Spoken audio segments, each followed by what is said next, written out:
Regan is kind of trying to pull Oswald to the dark side and convince him to be a double agent of sorts against her sister. But are my brother's powers set forth? Aye, madam. Himself in person there? Madam, with much ado, your sister is the better soldier. Lord and Muse spake not with your lord at home? No, madam. What might import my sister's letter to him? I know not, lady. Faith he has posted hints on serious matters. It was great ignorance, Gloucester's eyes being out. To let him live where he arrived, he moves all hearts against us. Immune, I think, is gone.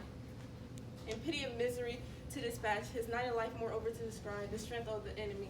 I must meet after him, madam, with my letter. Our troops set forth tomorrow. Stay with us. The ways are dangerous.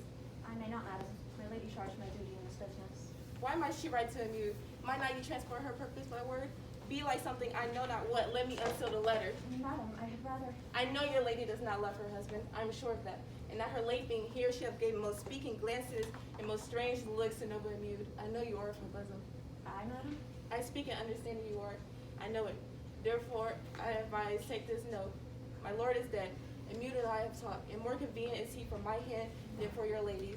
Gather more. And if you do find him, pray you give him this. And once your lady hears this much from you, pray desire calls upon her wisdom to her. So fare you well. And if you do chance to hear of that blind traitor, peppermint cause on him that cuts him off. Would I could meet him, madam. I should show what party I do follow. Fare you well.